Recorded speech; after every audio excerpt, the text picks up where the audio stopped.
అధ్యక్ష, పువ్వులు అమ్మిన అధ్యక్ష, పెద్ద పెద్ద విద్యా సంస్థలు తెరిచిన అధ్యక్ష, ప్రపంచంలోనే భారతదేశంలోనే పెద్ద విద్యా సంస్థలు తెలంగాణ ఎవరికైనా ఉన్నాయంటే అవి మల్లారెడ్డికి ఉన్నాయి అధ్యక్ష.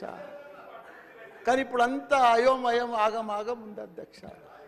ఎట్లా అంటే నా మేడ్చల్ నియోజకవర్గం అధ్యక్ష, భారతదేశంలోనే ఏకైక నియోజకవర్గం మేడ్చల్. నేను జిల్లా చెప్తలేను అధ్యక్ష, నియోజకవర్గం నాది పెద్దది అధ్యక్ష. 7 మున్సిపాలిటీలు, 3 కార్పొరేషన్లు, 61 గ్రామాలున్న ఏకైక మేడ్చల్ నియోజకవర్గం మల్లారెడ్డి అధ్యక్ష. మల్లారెడ్డి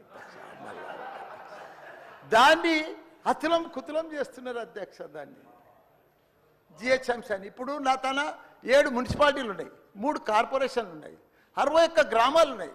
అందులో 28 గ్రామాలు తీసి మున్సిపాలిటీలలో కలిపేసారు పక్కకునే గ్రామం. ఆ మున్సిపాలిటీలన్నీ ఇప్పుడు వాళ్ళ పీరియడ్ అయిపోగానే జనవరి 27కు అవి జిహెచ్ఎంసీలో చేస్తారట. నా టైంలో ఒక్కటే పీరియడ్ అయింది వాళ్ళు గెలిచి. నా దగ్గర ఒక్క మేడ్చల్ నియోజకవర్గంలోనే కార్పొరేటర్లు, కౌన్సిలర్లు, మేయర్లు, జిల్లా పరిషత్ చైర్మన్లు, సర్పంచ్లు, ఎంపీటీసీలు, వార్డు మెంబర్లు వీళ్ళందరూ కలిసి ఒక్క మేడ్చల్ల 444 మంది నా తన లీడర్లు ఎదిగిరు అధ్యక్ష. ఇవాళ వాళ్ళంతా మడ్డాష్ అయిపోయారు. మొత్తం సగం మంది కాంగ్రెస్లకే వచ్చారు, అయోమయంలో పడిపోయారు వాళ్ళు మొత్తం కాంగ్రెస్లో. ఎందుకంటే మళ్ళీ ఎలక్షన్స్ వస్తాయి, మళ్ళీ మున్సిపల్ ఎలక్షన్స్ వస్తాయి, మళ్ళీ సర్పంచ్ ఎలక్షన్ వస్తాయి అంటే మున్సిపల్ లేదు, కౌన్సిలర్ లేరు, అన్ని జీవాలు కూడా వచ్చేసినాయి అధ్యక్ష. ఆల్రెడీ మున్సిపాల్లో గ్రామాలు కలిసిపోయినట్టు, మళ్ళా గ్రామాలన్నీ మున్సిపాల్ కూడా అన్ని జిహెచ్ఎంసీలో కలిసినట్టు. ఒకటి అధ్యక్ష, కల్పూరి తప్పు లేదు. 9 మున్సిపాలిటీలు అప్పుడు సరౌండింగ్ షేర్లింగంపల్లి కానీ కొద్బుల్లాపూర్ కానీ ఇవన్నీ కలిపినప్పుడు ఏమీ లేదు. ఇప్పుడు మా తాన కూడా మున్సిపాలిటీలలో ఇప్పుడిప్పుడే ఈ 5 ఏళ్ళనే డెవలప్ చేసినాం మేము. కానీ ఇప్పుడు ఇప్పటికి ఇంకా గ్రామీణ వాతావరణమే ఉంది, ఇంకా పొలాలే ఉన్నాయి, ఇంకా సరిగా బాత్రూమ్లు కూడా సరిగా లేవు ప్రజలకు, ఇంకా పెంకిటిల్లే ఉన్నాయి. అవన్నీ కూడా జిహెచ్ఎంసీలో కలిపితే పరిస్థితి ఇప్పుడు బంజారాల్లో, జూబ్లీహిల్స్లో అదే ట్యాక్స్ ఉంటుంది, మా గ్రామాలలో అదే ట్యాక్స్ ఉంటుంది అధ్యక్ష. ఈ పైసలన్నీ కూడా తీసుకుపోయి ఏదైనా పెద్ద పెద్ద ఫ్లైఓవర్లు వేయాలన్నా ఏది వేయాలన్నా మళ్ళీ జూబ్లీహిల్స్, బంజారాలని ఖర్చు పెడతారు అధ్యక్ష. మా పుణ్యాన్ని మా మున్సిపాలిటీలో అట్లనే ఉండని, ఇంకో పీరియడ్ ఉండని, ఇంకో 2 ఉండని. శ్రీధర్ బాబు గారు మా సీఎం కూడా చెప్పండి మీరు దయచేసి ఈ సభ ద్వారా మా మున్సిపాలిటీలు ఇంకో పీరియడ్ ఉంటే మంచిగా అవుతాయి. ఎందుకంటే గ్రామీణ ప్రాంతాలు ఉన్నాయి, ఇంకా వ్యవసాయాలు ఉన్నాయి, ఇంకా పెంకటిళ్ళు ఉన్నాయి. మనం అన్ని ఇప్పుడు అన్నీ కూడా జిహెచ్ఎంసీలో కలిసినట్టు. నాకు గ్రామర్ రూరల్ లేదు, ఎంపీటీసీ లేదు, సర్పంచ్ లేడు, కౌన్సిలర్ లేడు, ఓన్లీ కార్పొరేటర్. అది కూడా 20-30 వేలకు ఒక్కరు అవుతారు. 444 మంది పోయి 40 మంది కూడా గారు 8-10 మంది అవుతారు నా నియోజకవర్గం.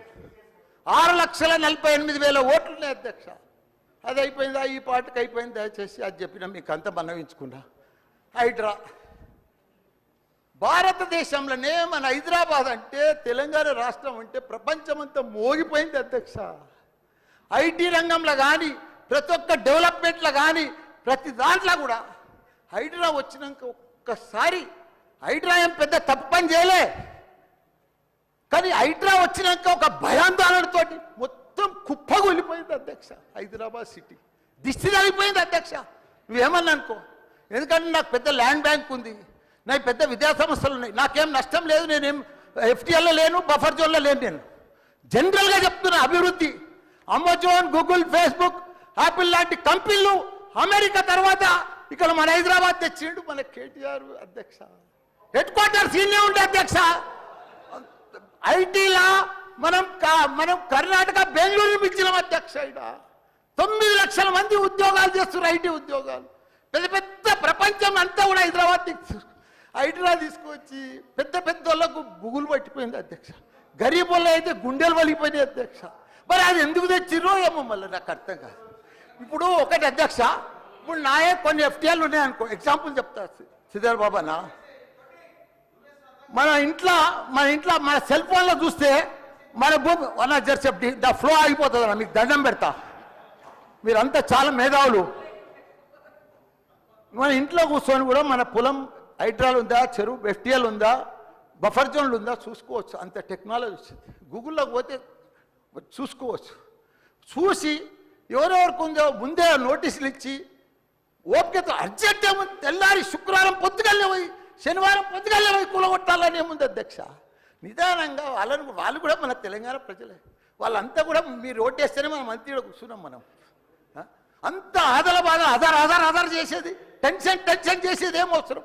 మంచిగా నోటీస్ ఇచ్చి బాబు చేంజ్ చేసుకో, మార్చుకో, చూసుకో, నీకు ఇది ఇస్తాం, గరీబోడు ఉంటే ఇది ఇస్తాం, ఈ బెడ్రూమ్లకు అని నిమ్మడంగా చేస్తే అయిపోయాయి కదా. ఇంకా 4 ఏళ్ళు ఉంది కదా మీకు, ఈ ఏడాదిలోనే ఫస్ట్ ఇయర్లో చేయాలని ఏముంది, అన్ని కొన్ని చేసుకుంటా వండి. రియల్ ఎస్టేట్ అయితే అధ్యక్ష